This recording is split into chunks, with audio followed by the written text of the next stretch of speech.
Hello everyone, क्या हाल चाल है बच्चों? सब बढ़िया?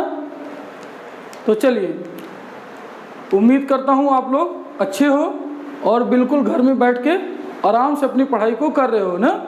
इस समय तो हम लोगों के पास मौका भी है, खूब ढेर सारा पढ़ सकते हैं, कोई डिस्टर्ब करने वाला नहीं है। ठीक है, मैं मानता हूँ कुछ प्रॉब्लम्स हैं, बट जो इस प्रॉब्लम से आगे बढ़ता है वही जीवन में क्या होता है, सक्सेस होता है ना। तो चलिए, तो आज हम लोग लास्ट कॉन्सेप्ट सीखेंगे बच्चों, जिसका नाम होगा संचारण, या जिसको आप बोलते हो कुर्जन। ठीक है, तो आज हम लोग कुर्जन या संचारण को सीखेंगे। तो देखिए बच्चों, ये कुर्जन या संचारण होता क्या है? तो आप लोगों ने देखा होगा कि जैसे अगर किसी लोहे को बाहर रख दिया जाए तो क्या होता है बच्चों, उसमें जंग लग जाती है, या बड़े बड़े पुल, बड़े बड़े मकान, ये सब समय के साथ क्या होते हैं, धीरे धीरे खराब हो जाते हैं। इसका कारण क्या है कि जो लोहे का प्रयोग होता है उसके अंदर, उसमें क्या हो जाती है बच्चों, जंग लग जाती है ना। तो जंग लगना एक किसका उदाहरण है? संचारण का उदाहरण है। तो ये संचारण हो गया। इसी तरह तुमने चांदी को देखा होगा, नई नई जब चांदी आपके घर में आती है, सिल्वर, तो बिल्कुल चमकता हुआ दिखाई देता है, लेकिन धीरे धीरे क्या होता है बच्चों, वो पुरानी हो जाती है और काले रंग की एक परत बन जाती है उसके ऊपर। ठीक है, इसी तरह लोहा जो होता है, लोहे पर भी एक भूरे रंग की परत जम जाती है। जबकि आपका जो पीतल या तांबा होता है, तांबा या पीतल पे हरे रंग की क्या होती है बच्चों, एक लेयर बन जाती है। ठीक है, तो ये सभी किसके उदाहरण हैं? ये सभी आपका उदाहरण है संचारण का। ठीक है, तो चलिए बच्चों, संचारण को शुरू करते हैं। तो हम बोलेंगे जब कोई धातु या जब किसी धातु को वायुमंडल के संपर्क में रखा जाता है तो उसके ऊपर एक परत बन जाती है। क्या बन जाती है बच्चों? परत बन जाती है, जिसके कारण उन धातुओं का क्या होने लगता है, क्षय होने लगता है। धातुओं का क्षय होने लगता है, मतलब धातु दुर्बल होने लगते हैं, कमजोर होने लगते हैं। उसी को हम क्या कहते हैं? उसी को संचारण कहते हैं। तो आइए लिखते हैं। तो हम लिखेंगे बच्चों, जब किसी धातु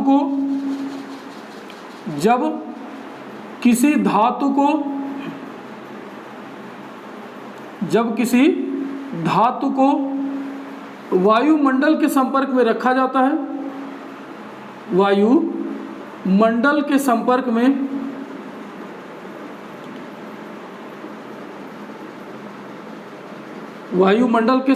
में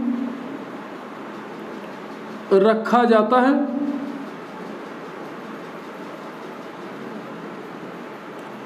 तथा वह नमी हुआ CO2 के साथ अभिक्रिया करने लगती है। साथ क्या होता है बच्चों? अभिक्रिया करने लगती है,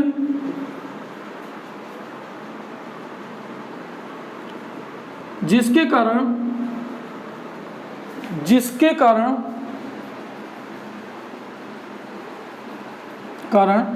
धातुओं का क्षय होने लगता है। क्या होने लगता है बच्चों? धातुओं का क्या होने लगता है? क्षय होने लगता है। क्षय मतलब कमजोर पड़ने लगते हैं, धातु दुर्बल होने लगता है। तो धातुओं का क्षय होने लगता है, कॉमा, जिसे क्या कहते हैं बच्चों? जिसे संचारण कहते हैं। क्या कहते हो? जिसे संचारण, या इसी को आप बोलते हो कोर्जन। क्या बोलोगे? जिसे आप क्या कहते हो? कोर्जन कहते हैं। ठीक है, यहाँ तक बात समझ आई या नहीं आई? तो हमने क्या लिखा है, जब किसी धातु को वायुमंडल के संपर्क में क्या किया जाता है, रखा जाता है, तथा वह नमी हुआ CO2 के साथ अभिक्रिया करने लगती है, जिसके कारण धातुओं का क्षय होने लगता है, मतलब धातु कमजोर होने लगते हैं, दुर्बल होने लगते हैं, जिसे हम क्या कहते हैं? संचारण कहते हैं। ठीक है, तो आइए बच्चों, संचारण के कुछ उदाहरण देखते हैं। कौन कौन से उदाहरण हैं जिसे आप बोल सकते हो कि यह संचारण? तो पहला, लोहे में जंग लगना। ठीक है, तो जो लोहा होता है बच्चों, लोहे में जंग लगना किसका उदाहरण है? तो संचारण का। तो आप बोलोगे लोहे में जंग लगना। क्या लगना? जंग लगना, यह पहला उदाहरण है। ठीक है, दूसरा बच्चों, जो चांदी होती है, चांदी क्या होने लगता है? धीरे धीरे काली पड़ने लगती है, तो चांदी का काला होना।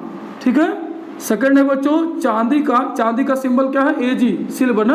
पीतल, थर्ड है बच्चों पीतल तथा तांबा के ऊपर तांबा के ऊपर क्या हो जाना, हरे रंग का परत बनना, हरे रंग का क्या होना बच्चों, तो आप बोलोगे परत बनना। ठीक है, यह भी किसका उदाहरण है, तो यह भी आपका उदाहरण है बच्चों संक्षारण का। ठीक है, तो ये सभी संक्षारण के उदाहरण हैं। इस पे होता क्या है ये समझिए। तो हमने क्या बोला, लोहे में जो जंग लगती है वो भी किसका उदाहरण है, संक्षारण का। चांदी काला पड़ जाती है धीरे धीरे, वो भी संक्षारण का उदाहरण है। तथा पीतल तथा तांबा हरे रंग का एक परत बन जाता है उसके ऊपर, ये भी संक्षारण का उदाहरण है। अब समझिए बच्चों कि ये जो जंग लगती होता कैसे है। ठीक है, तो देखिए इसमें क्या होता है बच्चों कि अगर कोई भी जैसे लोहे का टुकड़ा है तो उसके ऊपर क्या होता है कि यह कार्बोनेट में, ऑक्साइड्स में या हाइड्रोक्साइड्स में परिवर्तित हो जाती है। किसमें, कार्बोनेट में, ऑक्साइड्स में या हाइड्रोक्साइड्स में परिवर्तित हो जाती है, जिसके कारण क्या होता है, यह संक्षारण की प्रक्रिया होती है। तो यहाँ पे बच्चों हमें न तो चांदी के बारे में पढ़ना है, न तो पीतल और तांबा के बारे में, हमको केवल स्टडी करना है लोहे में जंग लगना। ठीक है, तो पहला हम लोग पढ़ेंगे बच्चों लोहे में जंग लगना। ठीक है, बस यही आपको पढ़ना है। चलिए तो मैं इरेज करता हूँ, इसको नोट कर लीजिए अगर नहीं नोट किया आप लोगों ने तो। ठीक है, चलिए तो हम लोग पढ़ेंगे बच्चों लोहे में जंग लगने की प्रक्रिया। ठीक है, लोहे में जंग लगना, लोहे में क्या लगना बच्चों, तो आप बोलोगे जंग लगना। ठीक है, इसी को हम बोलते हैं रस्टिंग ऑफ आयरन। इसी को क्या बोलोगे आप, तो इसी को आप बोलते हो रस्टिंग ऑफ आयरन। यह भी संक्षारण का उदाहरण है, रस्टिंग ऑफ आयरन। किसका एग्जाम्पल है, तो यह एक संक्षारण की प्रक्रिया है। ठीक है, रस्टिंग ऑफ आयरन। अब देखो बच्चों यह तो आपको पता है कि लोहे में जंग लगती है, और यह किसका उदाहरण है, संक्षारण का। तो लोहे में जो जंग लगता है बच्चों ऐसा नहीं कि एक दिन में हो जाता है। ठीक है, उसको लगने में सालों लग सकता है, 5 साल भी, 10 साल भी, 20 साल भी लग सकता है। तो धीरे धीरे यह प्रक्रिया होती है किसी भी लोहे में जंग लगने की। ठीक है, ऐसा नहीं कि आपने तुरंत बाहर लोहे को रखा तुरंत जंग लग गया, तो जंग लगने में एक टाइम लगता है। ठीक है, धीरे धीरे धीरे धीरे लोहे को क्या कर देता है, क्षय कर देता है। और जितना हम लोहा बच्चों उपयोग कर देते हैं उसका करीब करीब 15%, ठीक है, मतलब 15% के आसपास लगभग क्या हो जाता है, लोहा पूरी तरह से खत्म हो जाता है। और हर साल अगर देश का देखा जाए तो करोड़ों अरबों का नुकसान होता है केवल इस जंग लगने की वजह से। समझ में आ रहा है ना, बड़े बड़े मकान गिर जाते हैं क्योंकि उसके अंदर जो छड़ होता है, जो सरिया होता है, जो रॉड होता है, वो जंग लग जाता है। या फिर ओवर ब्रिज होते हैं, पुल्स होता है ना, वो सब क्या हो जाते हैं, धीरे धीरे समय के साथ नष्ट हो जाते हैं। इसलिए सरकार को फिर से उसको क्या करना पड़ता है, बनवाना पड़ता है। ये सब हो गई किसके बारे में, जंग लगने की प्रक्रिया के कारण होता है। तो अब देखिए बच्चों, तो जंग लगने की प्रक्रिया तो बात समझ आ गई। अब ये लगता कैसे है इसको देखेंगे। ठीक है, तो आपको पता होगा कि अगर कोई भी लोहा है बच्चों तो इसके ऊपर क्या होता है, एक भूरे रंग की परत बन जाती है। इस भूरे रंग की क्या हो जाती है बच्चों, इसके ऊपर परत बन जाती है। और यह जो भूरे रंग की परत बनती है उसी को आप बोलते हो लोहे में जंग लगना। इसी को आप क्या बोलते हो बच्चों, तो आप कहते हो कि क्या हो गया है, लोहे में क्या लगी है, जंग लगी है ना, लोहे में जंग लगना आप इसी को बोलते हो। तो ये होता क्या है बच्चों, तो यह जो आयरन के ऊपर जो जंग लगती है, जो पाउडर होता है ब्राउन कलर का, भूरे रंग का, यह होता है आपका बेसिकली Fe2O3 या Fe2O3 इंटू में होता है XeS2O। क्या होता है बच्चों, ये जो पाउडर होता है भूरे रंग का, ये Fe2O3 XeS2O होता है। इसको आप बोलते हो बच्चों हाइड्रेटेड फेरिक ऑक्साइड। ठीक है, या हिंदी वाले बोलते हैं जला योजित फेरिक ऑक्साइड। ठीक है, तो हम इसे बोलेंगे बच्चों हाइड्रेटेड, इसका नाम है हाइड्रेटेड फेरिक ऑक्साइड। क्या बोलोगे इसे आप, तो आप बोलोगे हाइड्रेटेड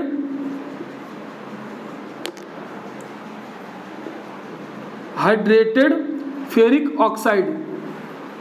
हाइड्रेटेड क्या, फेरिक ऑक्साइड। ठीक है बच्चों, तो ये हो गया आपका हाइड्रेटेड फेरिक का ऑक्साइड होता है। ठीक है, चलिए यहाँ तक बात समझ आ गई होगी कि ये होता क्या है आपका जंग लगने का। ठीक है, तो जो व्हाइट पाउडर होती है, ये जो ब्राउन कलर का जो पाउडर होता है वही क्या होता है आपका Fe2O3 XeS2O, इसी को आप बोलते हो हाइड्रेटेड फेरिक ऑक्साइड। ठीक है, अब देखिए जंग लगता कैसे है उसको समझते हैं, कैसे रस्टिंग की प्रक्रिया होती है। तो चलिए मैं इसको इरेज करता हूँ। ठीक है, अब देखिए बच्चों, तो चलिए एक बनाते हैं यहाँ पे इस तरह से, एक लोहा बनाते हैं या एक लोहे का टुकड़ा, और ये आपका एक लोहे का टुकड़ा है जो कि बीच से टूटा हुआ है। ठीक है, बीच से कैसा है बच्चों, यह टूटा हुआ है लोहे का टुकड़ा। ठीक, अब देखिए तो यह क्या होगा बच्चों, यह आपके नमी को आकर्षित करेगा, जो लोहा है समय के साथ जैसे जैसे इसको वायुमंडल में रखेंगे तो यह क्या होगा बच्चों, समय के साथ यह क्या करेगा, जो नमी होगी, जो मॉइस्चर होगा, जो वाटर होगा, वाटर को क्या करेगा, आकर्षित करेगा। तो यहाँ पे सपोज करो कि कोई आके अटक गई, क्या यहाँ पे कोई आके आकर्षित हुई, कौन, वाटर की बूंद, किसकी बूंद, वाटर की। तो ये आपका हो गया समझ करो H2O, जिसको आप बोलते हो नमी, ठीक है। ये आपकी क्या है बच्चों, तो ये नमी है, ठीक। यहाँ तक बात समझ आई। अब यह नमी क्या करेगा, यह नमी कार्बन डाइऑक्साइड, ये आपका आयरन है, यह है क्या बच्चों, तो ये आपका आयरन है, ये आयरन का टुकड़ा है, ठीक है, लोहा। अब देखो, अब ये करेगा क्या, तो यह जो आयरन है, ये जो आया था पानी की बूंद ना, पानी की बूंद जो आकर्षित हुई थी, अब यहाँ पे यह कार्बन डाइऑक्साइड तथा वाटर को, कार्बन डाइऑक्साइड तथा वाटर को अपने पास क्या करेगा, बुलाएगा। किसको किसको, कार्बन डाइऑक्साइड और वाटर को। तो जब कार्बन डाइऑक्साइड बोले तो CO2 और वाटर बोले तो H2O, दोनों जब आएंगे बच्चों तो आके बनेंगे H2CO3।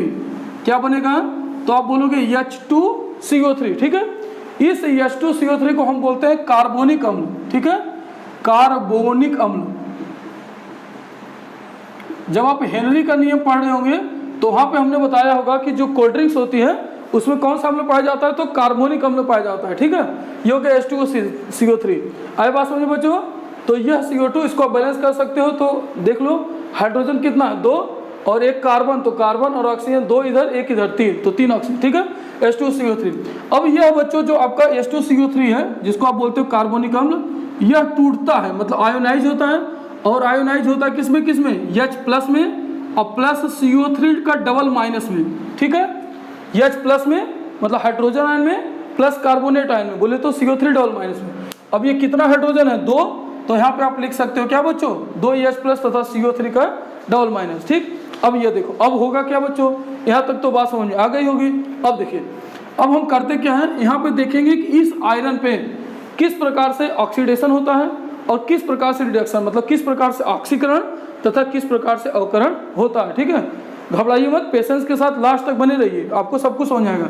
तो देखिए बच्चों, सबसे पहले हम एट एनोड पर देखते हैं कि ऑक्सीकरण, एनोड पर आपको पता ऑक्सीकरण होगा, ठीक है बच्चों। एनोड पर क्या होगा, तो जो आपका आयरन था, यह आपका आयरन किस में परिवर्तित होगा, तो Fe डबल प्लस में, ठीक है, Fe डबल प्लस में। यहाँ पे आयरन का ऑक्सीकरण संख्या 0 था, यहाँ पे +2, मतलब ऑक्सीकरण संख्या बढ़ा, और बढ़ा तो इसका हुआ ऑक्सीकरण। तो यहाँ पे कितना इलेक्ट्रॉन लिख दोगे आप, तो लिखोगे 2 इलेक्ट्रॉन, ठीक है। अब देखो, अब हम देखते हैं बच्चों कैथोड पर क्या होगा, तो आप लिखोगे एट कैथोड, एट क्या बच्चों, कैथोड। तो लिखिए कैथोड पर क्या होगा, तो देखिए आपका यहाँ पे बच्चों जो वायुमंडल वाली जो ऑक्सीजन होती है, वह ऑक्सीजन इसके इलेक्ट्रॉन को ग्रहण करना चाहेगा, O2, और O2 किस में परिवर्तित होगा, तो आपका वाटर मॉलिक्यूल बोले तो H2O में, किस में, H2O में। अब देखिए, तो इसके इलेक्ट्रॉन को कौन ग्रहण, यहाँ पे ऑक्सीकरण संख्या क्या होता है, O2 का 0, यहाँ पे -2, तो हाइड्रोजन का कितना होता है, हाइड्रोजन से मतलब नहीं, तो यहाँ पे लिख दीजिए कितना, -2। तो 0 से -2 मतलब ऑक्सीकरण संख्या कम हुआ, और कम हुआ तो क्या हुआ, अवकरण हो गया, ठीक है। अब इसको बैलेंस करिए, तो बैलेंस करने के लिए यहाँ पे हाइड्रोजन है, तो यहाँ पे लगा दो क्या बच्चों, हाइड्रोजन। अब कितना इलेक्ट्रॉन यहाँ लिखोगे, तो यहाँ पे लगा दो इलेक्ट्रॉन, ठीक है। अब देखो, अब क्या करोगे बच्चों, तो देखो हाइड्रोजन भी बैलेंस हो जाए, ऑक्सीजन भी, तो 2 ऑक्सीजन है, यहाँ पे ऑक्सीजन आपका कितना 1, तो यहाँ 2 से मल्टीप्लाई कर दो तो ऑक्सीजन 2, हाइड्रोजन कितना हो गया 4, तो इलेक्ट्रॉन भी यहाँ पे कितना लगा दोगे, तो आप लगा दोगे 4 इलेक्ट्रॉन। समझ में आई या नहीं आई बात, ठीक है। हमने क्या बोला, यहाँ O2 से H2O में परिवर्तित हो रहा था, और ऑक्सीजन का ऑक्सीकरण संख्या कितना होता है, -2, मतलब 2 इलेक्ट्रॉन की क्या हुई, कमी हुई, मतलब इसका ऑक्सीकरण संख्या 2 कम हुआ, और कम हुआ तो इसको आप बोलते हो अवकरण। क्या बोलते हो, अवकरण। तो अब देखो, अब क्या होगा, इसका अवकरण हुआ, और यहाँ पे ऑक्सीजन 2, तो यहाँ 2 करने के लिए हमने इधर 2 लगा दिया, हाइड्रोजन 4 हुआ, तो यहाँ लिख देंगे 4H+। अब H+ कहाँ से आया, ये H+ जो कार्बोनिक एसिड में जो H+ बना था, H2CO3 टूटा था H+CO3 डबल बाइस में, वो H+ आके इसको संतुलित किया, ठीक है। अब 2 इलेक्ट्रॉन है यहाँ पे, 2 इलेक्ट्रॉन, जबकि यहाँ 4 इलेक्ट्रॉन, तो इसको आप 2 से मल्टीप्लाई कर दीजिए तो भी 4 हो जाएगा। तो ये बात का ध्यान दीजिएगा कि यहाँ पे लिखेंगे 2Fe, यहाँ लिखेंगे 2Fe डबल प्लस, और यहाँ पे कितना इलेक्ट्रॉन, 4 इलेक्ट्रॉन। तो अगर ये 4 इलेक्ट्रॉन हो जाए और ये भी 4 हो जाए, ये कैसे 4 हुआ, समझ आ रहा है ना, क्योंकि 2 से मल्टीप्लाई किया तो 4 इलेक्ट्रॉन, तो ये कट गया। अब क्या करोगे, तो यहाँ बचा आपका कितना, Fe या 2Fe, तो आप बोलोगे 2Fe, क्योंकि हमने इसको 2 से मल्टीप्लाई किया, तो आप लिखोगे 2Fe, और प्लस में क्या लिखोगे O2,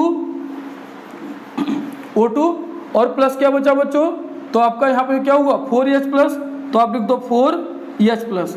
और गिब्स में क्या बचा, तो गिब्स में बचा आपका 2Fe डबल प्लस, 2Fe क्या डबल प्लस, ये 2Fe कहाँ से आया क्योंकि हमने 2 से मल्टीप्लाई किया था, और प्लस में क्या हुआ बच्चों 2H2O। तो ये इसका कंप्लीट क्या है रिएक्शन कि किस प्रकार से इसमें ऑक्सीकरण होता है, किस प्रकार से क्या होता है बच्चों अवकरण होता है। यहाँ तक बात समझ आई या नहीं। हमने क्या बोला था कि ये Fe हो गया तो 2 से मल्टीप्लाई कर दिए तो 2Fe, और प्लस में इसका हमने O2 लिख दिया, और प्लस 4H प्लस, ये 4 इलेक्ट्रॉन से 4 इलेक्ट्रॉन कैंसिल हो गया क्योंकि हमने 2 से मल्टीप्लाई किया था।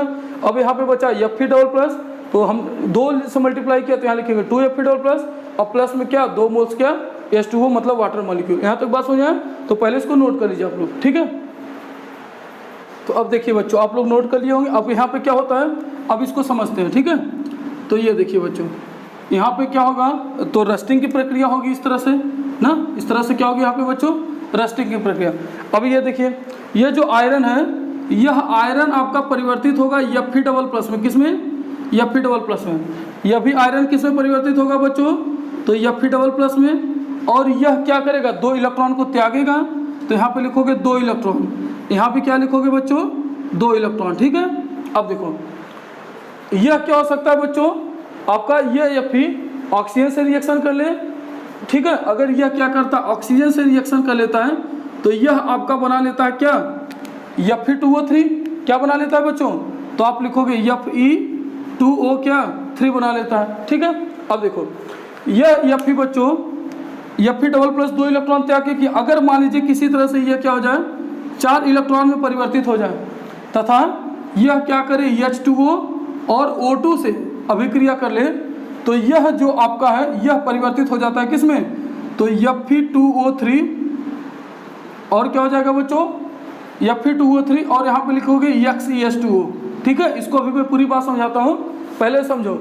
हमने क्या बोला आयरन का ऑक्सीकरण हुआ तो आयरन डबल प्लस, तो 2 इलेक्ट्रॉन का त्याग किया, इसी तरह आयरन हमने बना दिया, आयरन डबल प्लस में बनेगा तो 2 इलेक्ट्रॉन त्याग किया। अगर किसी प्रकार से क्या होता है ये 4 इलेक्ट्रॉन में परिवर्तित हो जाते हैं तो यह क्या हो जाएगा, यहाँ पे आयरन कितना हो जाएगा बच्चों, ये कितना H प्लस हो जाएगा, तो 4H प्लस, और साथ में क्या लिख लोगे O2, ठीक है। और यह किस में परिवर्तित हो जाएगा, तो Fe2O3 और X क्या H2O, ठीक है। आप इतना नोट कर लीजिए, फिर मैं इसके आगे आपको समझाता हूँ बात, ठीक है। अब देखिए बच्चों ध्यान से, तो आपका हमने क्या बनाया था Fe डबल प्लस।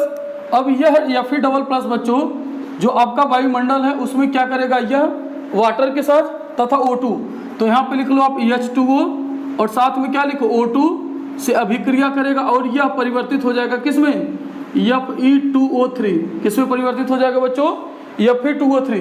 तो देखो यहाँ पे अगर Fe है, यहाँ Fe2 है, तो इसको परिवर्तित करने के लिए आप क्या करो, तो 2 से मल्टीप्लाई कर दो तो Fe2 हो गया। अब जरा हाइड्रोजन को भी देख लो, तो यहाँ पे हाइड्रोजन कितना 2, जरा ऑक्सीजन को बैलेंस करो 3 ऑक्सीजन, तो यहाँ पे 2 और यहाँ 1, ठीक है। तो यह बैलेंस नहीं होगा, आपको दिख रहा है कि 2 और 1 है, बट ऐसे नहीं लिखेंगे, ठीक है, नहीं तो कंप्लीट नहीं हो पाए, क्योंकि यहाँ पे हाइड्रोजन को भी बैलेंस करना है। तो अगर 2 से मल्टीप्लाई कर दिए तो हाइड्रोजन कितना हो गया 4, और ऑक्सीजन को देखिए, ऑक्सीजन को आप कर दो आधा, ऑक्सीजन कितना कर दो बच्चों आधा, तो आधा ऑक्सीजन आधा आधा, अगर 2 लोग को आधा आधा रोटी खिलाओगे मतलब कितना रोटी हुआ, 1 ही रोटी हुआ। तो सिंपल सी बात है कि यहाँ पे 1 हुआ, तो देखो 1 ऑक्सीजन ये और 2 ऑक्सीजन यहाँ, तो 2 1 कितना ऑक्सीजन 3, यहाँ पे 3 ऑक्सीजन, तो H कितना हुआ बच्चों 2 दूना 4, तो यहाँ पे आप लिखोगे क्या 4H प्लस। आया बात समझ में नहीं आया, तो ये क्या हो गया बच्चों आपका Fe2O3 4H प्लस में। अब देखो तो ये क्या बना बच्चों, इसको आप बोलते हो आयरन ऑक्साइड, क्या बोलते हो आयरन ऑक्साइड, या इसी को बोलते हो फेरिक ऑक्साइड, इसी को आप क्या बोलते हो, इसको बोलते हो फेरिक ऑक्साइड।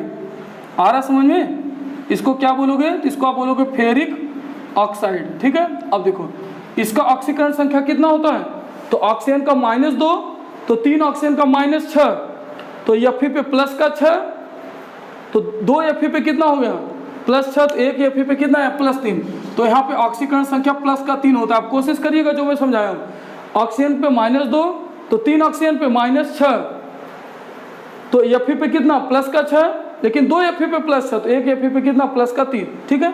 अब देखो यह जो बना था Fe2O3, Fe क्या बना था 2O3, यह क्या करता है बच्चों XH2O, कितना भी मोल वाटर हो सकता है, इससे अगर अभिक्रिया कर ले तो क्या बना लेगा, तो Fe2O3 और इनटू में X क्या, H2O। तो इसी को आप बोलते हो क्या, इसको आप बोलते हो क्या, हाइड्रेटेड फेरिक ऑक्साइड। क्या बोलोगे बच्चों, तो इसको आप बोलोगे हाइड्रेटेड फेरिक ऑक्साइड। समझ आ रहा है ना। तो इसका नाम क्या हो जाएगा, तो इसका नाम है हाइड्रेटेड फेरिक ऑक्साइड। क्या बोलोगे, हाइड्रेटेड फेरिक ऑक्साइड। ठीक है, आया बात समझ या नहीं है, हाइड्रेटेड फेरिक ऑक्साइड। अब ये देखो, ये Fe क्या हुआ था, Fe डबल प्लस में परिवर्तित हुआ तो 2 इलेक्ट्रॉन त्याग किया। इसी तरह यहाँ भी हमने दिखाया Fe 2 इलेक्ट्रॉन त्याग करके Fe डबल प्लस में बनाया। और ये अगर 4 इलेक्ट्रॉन परिवर्तित हो जाता है मतलब 4H प्लस और H और ऑक्सीजन के साथ अभिक्रिया करता है तो यह क्या बना लेगा, Fe2O3 और क्या हो जाएगा बच्चों, X H2O। ठीक है, क्योंकि यहाँ पे देखो क्या हो रहा था, तो Fe डबल प्लस वाटर के साथ अभिक्रिया किया और ऑक्सीजन के साथ, और ये क्या बना लिया, Fe2O3 और साथ में 4H प्लस। यही Fe2O3 अगर X H2O के वाटर के साथ अभिक्रिया, X मतलब कुछ भी हो सकता है, हमको पता तो है नहीं कितना मोल होगा, तो ये बना लेगा Fe2O3 इंटू में क्या, X H2O। इसी को आप बोलते हो हाइड्रेटेड फेरिक ऑक्साइड। आया बात समझ या नहीं आया। तो चलिए बच्चों, तो किसकी वजह से जंग लगती है, तो जो जंग लगता है वो लगता है, आप नोट कर लीजिए इतना। ठीक है, इतना आप नोट कर लीजिए, थोड़ा सा हमने मिटा दिया। ठीक है, चलिए, तो जो आपका जंग लगता है बच्चों वो किसकी वजह से लगता है, तो वह लगता है आपका हाइड्रेटेड फेरिक ऑक्साइड की वजह से। किसकी वजह से, तो जो जंग लगता है वो होता है हाइड्रेटेड फेरिक ऑक्साइड। ठीक है, जो फेरस होता है बच्चों, तो फेरस को आप बोलते हो Fe डबल प्लस। फेरस को क्या बोलते हो, तो आप फेरस को बोलोगे फेरस। फेरस अगर आएगा तो आप बोलोगे Fe डबल प्लस। अब फेरिक आएगा फेरिक, तो फेरिक को आप बोलोगे Fe ट्रिपल प्लस। Fe क्या, ट्रिपल प्लस। अब आपको कैसे पता चलेगा, देखो तो हमने बताया था Fe2O3 और इनटू में क्या X H2O। तो यहाँ पे देखो इसका निकालो आयरन का ऑक्सीकरण संख्या, तो नहीं समझ आ रहा तो ऐसे करो, देखो Fe का मान लो X, तो कितना X है, तो 2X, X इंटू 2 और प्लस ऑक्सीजन का कितना होता है -2 और मल्टीप्लाई बाई कितना बच्चों 6। कोई चार्ज है नहीं तो लिख लो 0, तो 2X और -6 बराबर 0, तो 2X बराबर क्या हो जाएगा, इधर जाएगा तो 6, तो X बराबर कितना प्लस का 3। तो इस X पे इस Fe पे कितना ऑक्सीकरण संख्या बच्चों, तो इस पे प्लस का 3 ऑक्सीकरण संख्या होता है। आए बात समझे ना, इस पे ऑक्सीकरण संख्या कितना होता है बच्चों, तो प्लस का 3 ऑक्सीकरण संख्या होता है। चलिए यहाँ तक तो बात समझे आपको आ गई होगी। अब देखिए, तो इसी को आप बोलते हो बच्चों, हमने क्या नाम दिया था, तो इसका नाम था हाइड्रेटेड फेरिक ऑक्साइड। तो आप लिख लीजिए जंग किसकी वजह से लगती है, तो जो परत बनती है उसको आप बोलते हो हाइड्रेटेड फेरिक ऑक्साइड। क्या बोलोगे, तो मैं इंग्लिश में लिख देता हूँ hydrated ferric oxide. Hydrated ferric क्या ऑक्साइड Fe2O3 X H2O। अब देखिए, तो जंग लगने से बचाने के लिए बच्चों, इसका बचाव का क्या क्या कारण हो सकता है, तो आप लोहे के ऊपर पेंट कर सकते हो। पहला है लोहे के ऊपर पेंट कर सकते हो, उसको चिकना बना सकते हो ग्रीस लगाकर। ठीक है, उससे भी नहीं होता। और एक बच्चों बहुत इंपॉर्टेंट है जिसको हम बोलते हैं गैल्वेनीकरण। ठीक है, गैल्वेनीकरण मतलब धातुओं के ऊपर अगर क्या करो, दूसरे धातुओं की परत चढ़ा दो, तो उससे जंग लगने की जो प्रक्रिया होती है बहुत ही कम हो जाती है। उसी को आप बोलते हो गैल्वेनीकरण। तो गैल्वेनीकरण में बच्चों किसकी परत चढ़ाते हैं, तो आप याद रखिएगा जिंक की परत। ठीक है, जिंक की परत क्या करते हैं बच्चों, जिंक की परत दूसरे धातुओं पर चढ़ाई जाती है, उसी को हम बोलते हैं गैल्वेनीकरण। उसी को आप क्या बोलते हो, उसी को आप बोलते हो गैल्वेनीकरण। गैल्वेनीकरण, ठीक है, इसी को इंग्लिश में कहा जाता है बच्चों गैल्वेनाइजेशन। इसी को इंग्लिश में आप बोलते हो गैल्वेनाइजेशन। ठीक है, चलिए यहाँ तक तो आपको बात समझ आ गया होगा कि गैल्वेनीकरण या गैल्वेनाइजेशन क्या होता है। ठीक है, अब एक चीज समझिए, जो आपके बच्चों अक्रिय धातु होते हैं, अक्रिय धातु की मैं बात कर रहा हूँ। ठीक है, एक होता है बच्चों अक्रिय धातु, जैसे आपका गोल्ड हो गया और प्लेटिनम हो गया। ठीक है, इन सभी पे याद रखिएगा, किस पे गोल्ड और प्लेटिनम, इस पे जंग नहीं लगता है। किस पे, गोल्ड और प्लेटिनम पे जंग नहीं लगता। AU मतलब होता है गोल्ड और PT मतलब प्लेटिनम, इस पे जंग नहीं लगता। क्यों, क्योंकि यह कैसी धातु होती है, तो यह आपका अक्रिय धातु होता है, जिसकी वजह से इसके ऊपर जंग नहीं लगती, तो अक्रिय धातु होता है। तो आई होप आपको यह कॉन्सेप्ट समझ में आया होगा। नहीं समझ में आया तो आपसे रिक्वेस्ट है प्लीज़ वीडियो को फिर से देखिए, आपको सब कुछ क्लियर हो जाएगा। ठीक है, समझ में आएगा। बेसिक कॉन्सेप्ट कभी कभी क्लियर नहीं रहते तो थोड़ा सा टाइम लगता है समझने में चीज़ों को, ठीक है। जैसे आपको ऑक्सीकरण संख्या बिल्कुल नहीं आता होगा तो आपको समझ में नहीं आएगा ऑक्सीजन का -2 ही क्यों होता है, ठीक है। तो देखिए ऑक्सीजन का आपको पता है ना, हमने बताया भी है पी ब्लॉक, पूरे पुराने वीडियो देखिए, हमने 100 वीडियो अब तक अपलोड कर चुका है, ठीक है। ये हमारा आज का जो वीडियो रिकॉर्ड हो रहा है ये 101th वीडियो है हमारा, 101। तो देखिए ऑक्सीजन का एटॉमिक नंबर 8 होता है, तो 2 और क्या लिख सकते हो 6, तो इसको कितने इलेक्ट्रॉन की जरूरत होती है, 2 और इलेक्ट्रॉन की, जिससे इसका अष्टक क्या हो सके, पूरा हो सके। इस वजह से ऑक्सीजन का ऑक्सीकरण संख्या कितना होता है बच्चों, -2 होता है, ठीक है। तो और कोई चीज़ें नहीं है, और बेसिक कॉन्सेप्ट अगर आपको क्लियर है तो कोई दिक्कत नहीं होगा। थोड़ी सी दिक्कत होती है, हम पूरा कोशिश करते हैं उसको एक एक करके आपको क्लियर करवा सके, ठीक है। तो वीडियो को देखिए और फिर से देखिए, कहीं तो कोई डाउट हो और फिर भी नहीं समझ आता तो कमेंट करिए, कमेंट करके बताइए, ठीक है। और ये भी बताइए कि आपको वीडियो कैसा लगा। खूब मन से पढ़ते रहिए और माँ बाप का नाम रोशन करते रहिए। Thank you.